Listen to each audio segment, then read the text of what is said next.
Pour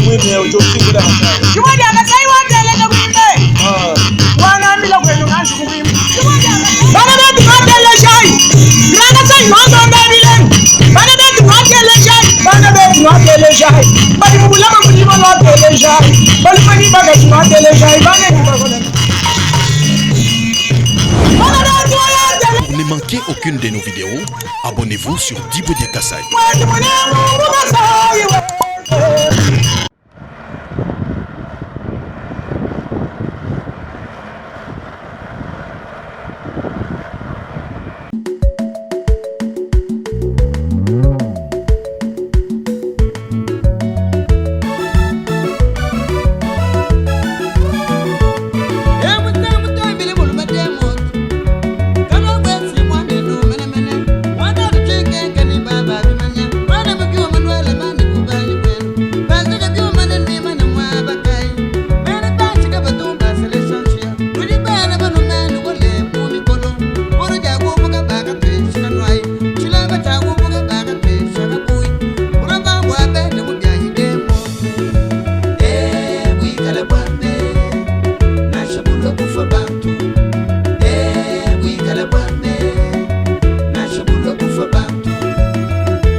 Ici, nous nous retrouvons à la carrière de Tchounza, la carrière de la roche, et c'est d'ici qu'on récolte la roche pour en faire des concassés.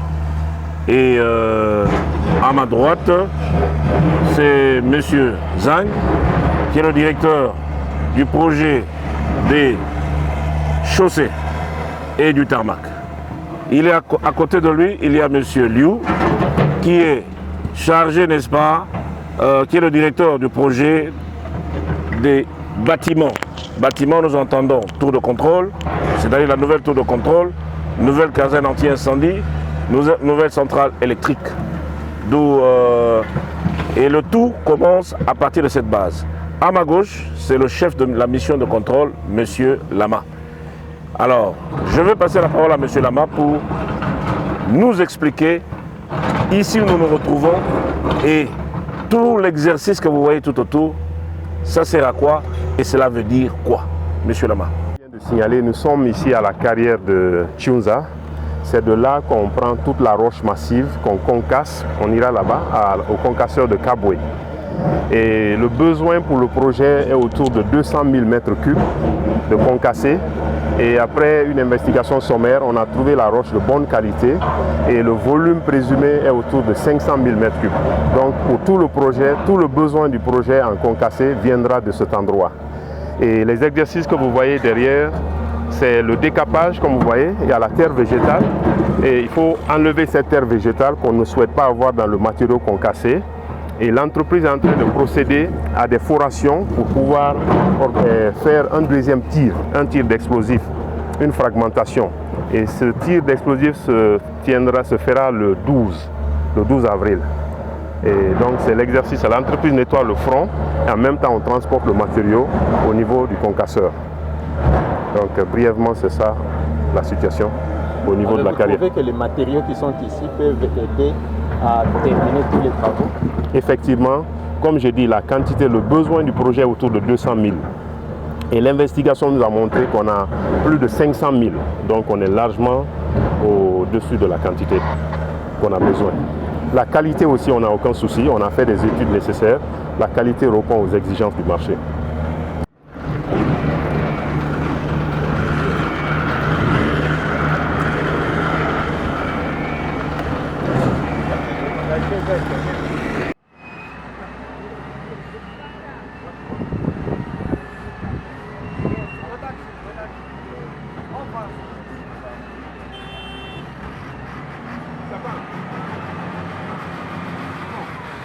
L'emprunt de Kanchi, où tout le volume de terrassement, de remblai, le matériau provient.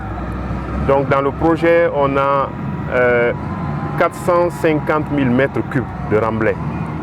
Et dans les conditions normales, on peut extraire toute cette quantité à cet emprunt-là. Et comme vous voyez, les camions sont là en train de tourner, le chargeur est là.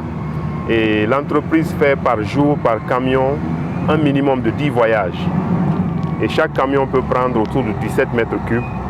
Et on est en train de voir comment augmenter ce rendement en travaillant jour et nuit pour que chaque camion puisse faire au moins 20 voyages.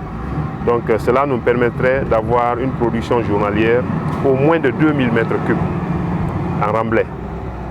Et on a quelques soucis, la traversée des villages, comme vous avez constaté, l'entreprise doit régulièrement arroser.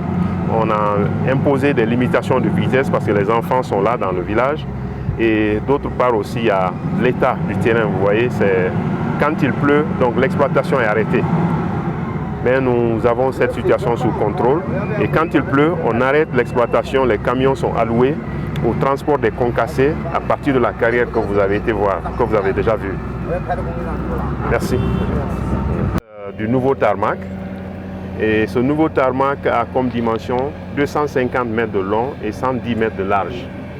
Et le volume, on doit remblayer jusqu'à une hauteur de 8 mètres à l'extrémité là-bas et 4 mètres de l'autre côté. Et ce qui va générer un volume total autour de 176 000 mètres cubes. Et ce remblai, comme vous voyez, vient de l'emprunt de Kanchi que nous venons de visiter. Et on a aussi du déblai dans la zone de la bande de piste. On veut diminuer cette distance de transport en commençant aussi à travailler dans la bande de piste où nous allons trouver au moins 400 000 mètres cubes supplémentaires à remblayer sur cette plateforme. Donc les travaux avancent normalement comme vous sentez. Aujourd'hui, il n'y a pas de pluie et le rendement journalier, comme je disais, c'est autour de 10 camions et 10 voyages par camion. Et on a autour de 9 camions. Et chaque voyage fait 17 mètres cubes. Donc on produit par jour autour de 1000, c'est ce qui est notre jour, la quantité journalière qu'on produit par jour. Et notre problème ce jour, c'est d'augmenter de 1000 pour arriver à peu près à 3000 mètres cubes jour. Et pour avoir cette augmentation, il faut augmenter le nombre de camions. Et l'entreprise annonce déjà l'arrivée de 4 camions supplémentaires. Et il faut augmenter les heures de travail. Et ce qu'on va commencer la semaine prochaine, travailler de jour et la nuit, tant que le temps le permet. Et aussi diminuer la distance de transport des camions. Comme je viens de dire, on va prendre des matériaux à partir de la bande de piste. Et cela pourra nous permettre d'arriver à ces 3000 mètres cubes jour. Merci. 这节 C， 在我们的右边就是我们将来要给机场建设的服务设施、塔台和消防站。 À ma droite, c'est là où on va aménager la tour de contrôle, la nouvelle caserne de pompiers, anti-incendie, et la centrale électrique. 这塔台是共有一个6层的高度建筑，控制现场机场的航空管理。 Ça, il y aura aussi dans la tour de contrôle la centrale où il y a le chef d'opération pour le contrôle de la descente et la montée des avions. 紧挨着塔台就是我们的消防站，对这个现场进行应急救援。 Il y aura aussi d'autres agents qui vont travailler dans la même tour. 然后再就是那个供电站，Venture Electricity。供电站 Venture Electricity。Oh, pour l'électricité aussi, c'est la même là à côté. 它给整个机场的进行供电。 La centrale électrique pour tout l'aéroport. 大致就是这个情况，主要就这3栋建筑物。 Ça c'est à part. Il faut que那个是别的事情，是一样的事情。对，好吧。C'est tout. C'est bon? C'est bon. Merci.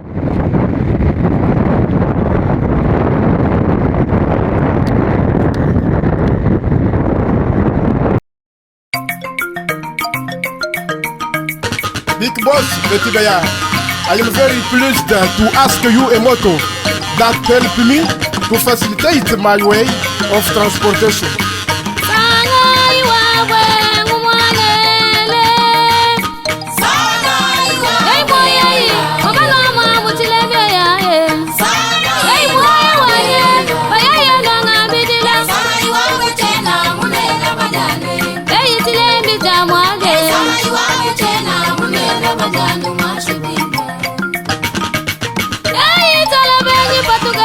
Petit Béa, Kabila Kassa.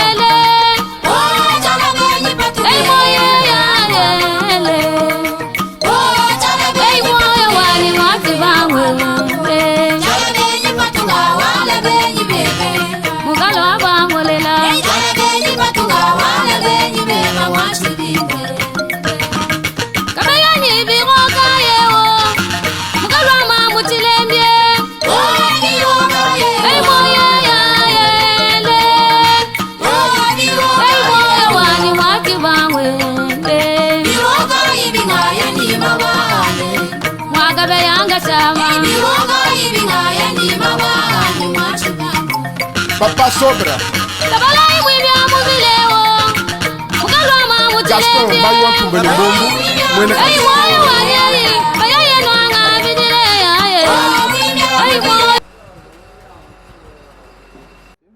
Dites-nous un peu, nous sommes à quelle étape maintenant? Et d'abord, précisément, nous sommes actuellement au niveau de la base technique de l'entreprise. Et derrière nous, vous voyez la centrale d'enrobage qui est en phase de construction, qui est, disons, à 80% déjà achevée, la construction. Cette centrale va produire tout le mélange bitumineux, tout l'enrobé, que ce soit de la grave bitume ou du béton bitumineux, tout va être produit ici. Et naturellement, c'est sur la base des granulats que vous avez visité déjà à la carrière. Une partie est stockée déjà dans cette base, vous voyez. Et cette centrale produit 80 tonnes par heure.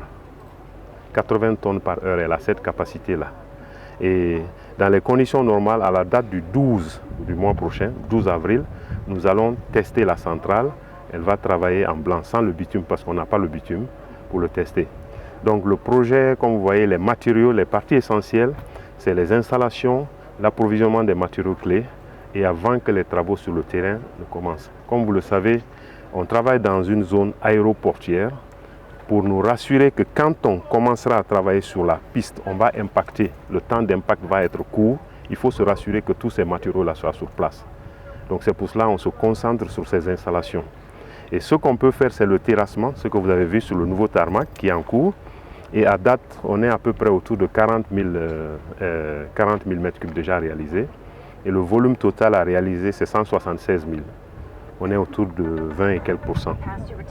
Et je disais toujours, on va augmenter. On est dans la logique d'augmenter cette cadence-là. Et pour doubler la quantité à faire par mois ou par jour. Donc voilà. Par rapport aux travaux, est-ce que vous trouvez que vous pouvez terminer les travaux dans les délais?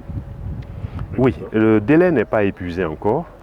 Et ce qui est sûr, le délai réellement, le délai initial de 24 mois, nous sommes dans la logique de réduire le temps d'exécution à peu près 18 mois.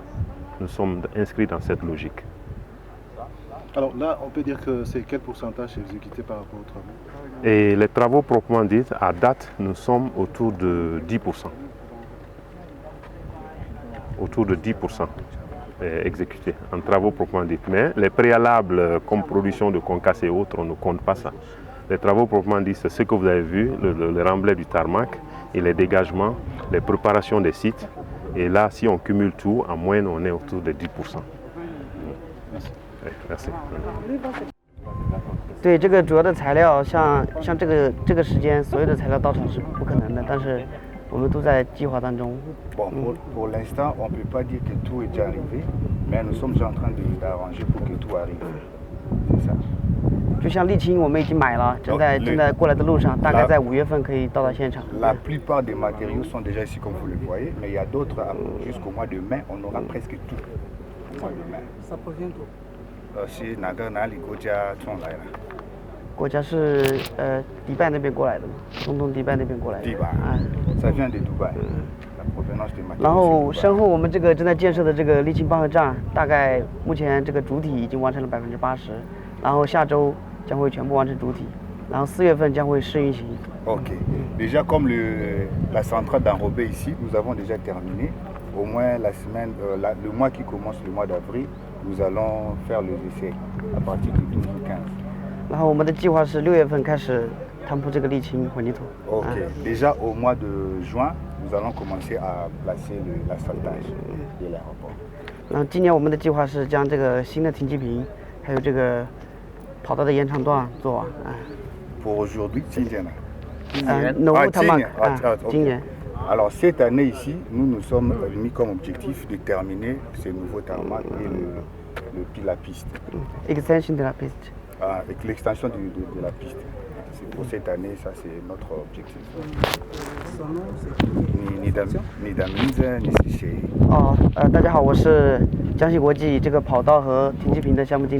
Bonjour à tous, je suis Monsieur Zhang Hu. C'est moi qui suis le directeur des travaux chaussées et tarmac ici à l'aéroport de Montréal. Savoir déjà quel a été le but de cette mission. Bien, merci. Tout d'abord, il faudrait le signaler que c'est sous l'impulsion et le leadership du chef de l'État, Félix-Antoine Tshisekedi Tshilombo, et sous la supervision du DG de la RVA, Alphonse Chungo Mahungu, que les travaux de modernisation de l'aéroport de Mbuji-Mayi furent lancés. Vous vous en souviendrez, c'était le 25 novembre 2021. À ce jour, nous tenions à ce que vous puissiez voir que ce n'était pas un slogan, mais plutôt une réalité. Raison pour laquelle on a cherché à ce que vous puissiez comprendre qu'est-ce qui est en train de se faire. Et comme vous l'avez constaté, le chantier a bel et bien commencé. Et sans nul doute, vous comprendrez avec nous, c'est que toute chose commence par la fondation, la préparation. C'est à cela que nous avons tenu à vous associer. On a commencé par la carrière de Kanchi, là où on extrait la roche. Nous sommes allés à la carrière de Kaboué, là où on broye cette roche, la transformer en concassé, de différents granulométries, et c'est-à-dire à différents volumes ou dimensions, je voulais dire, et vous constaterez les différents emplacements de tous ces différents graviers, c'est par rapport à leur dimension. Et cela, c'est en préparation des travaux qui se feront. Et ensuite, on est allé à Kanchi, à la rivière Kanchi, où nous avons une carrière, c'est là que nous emmenons la terre, de là jusqu'au nouveau tarmac. Vous avez remarqué qu'on a déjà commencé les travaux et on a déjà atteint une hauteur d'1,5 mètre à peu près, et en train de pourchasser la hauteur de 8 mètres, ce qui n'est pas aisé, mais au mieux vous avez constaté avec nous. À l'issue de ça, on vous a présenté les installations, si pas les installations, mais la plateforme où va s'asseoir la nouvelle tour de contrôle, la nouvelle caserne anti-incendie et la centrale électrique. D'où, de là, nous sommes ici à la centrale d'Enrobé. Cette centrale en soi broyera, ou si pas broyera, mélangera bitume et concassé à une très forte chaleur, de façon à ce que nous ayons une production qui permette à ce qu'on puisse attaquer la piste. Parce que les gens se posaient sûrement la question, mais pourquoi ils n'ont pas encore commencé sur la piste?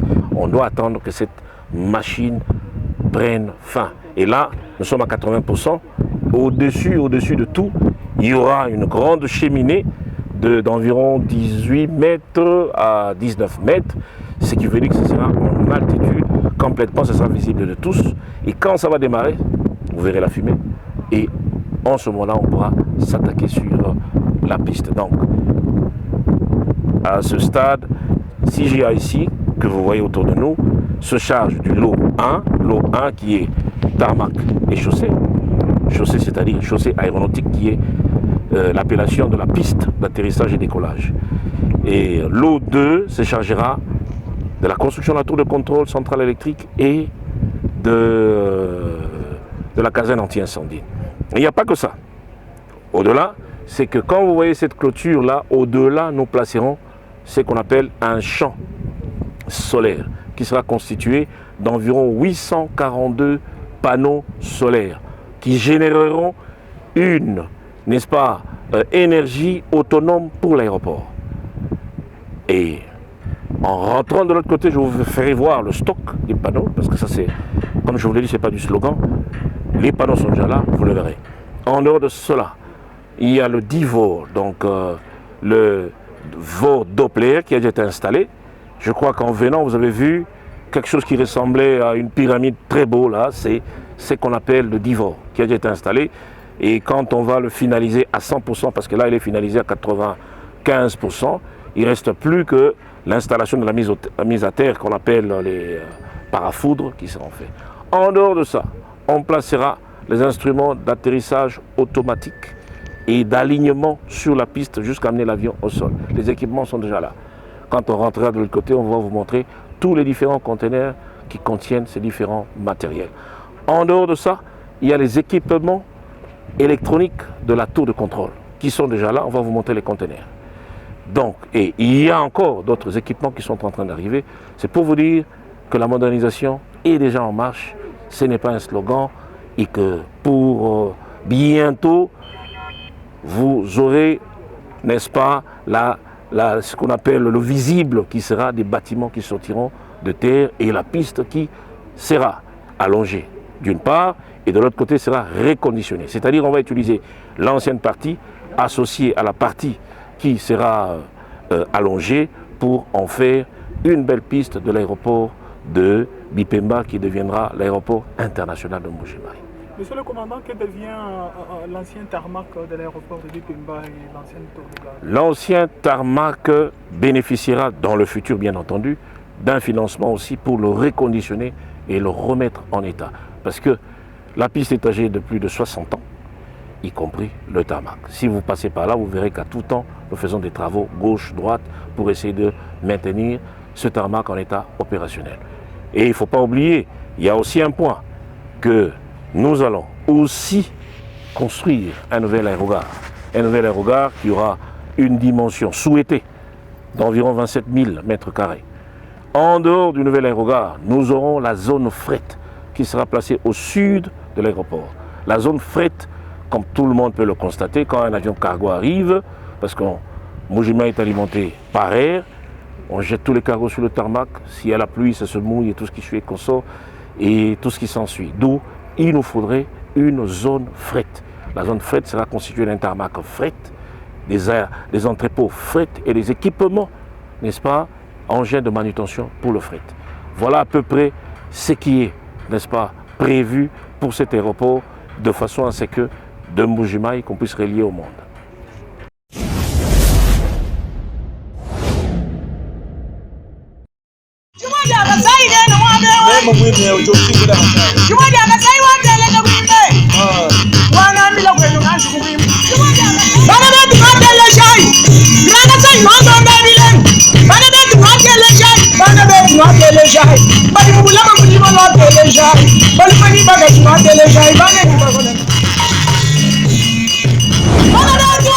Pour ne manquer aucune de nos vidéos, abonnez-vous sur Djibo Dia Kassaye.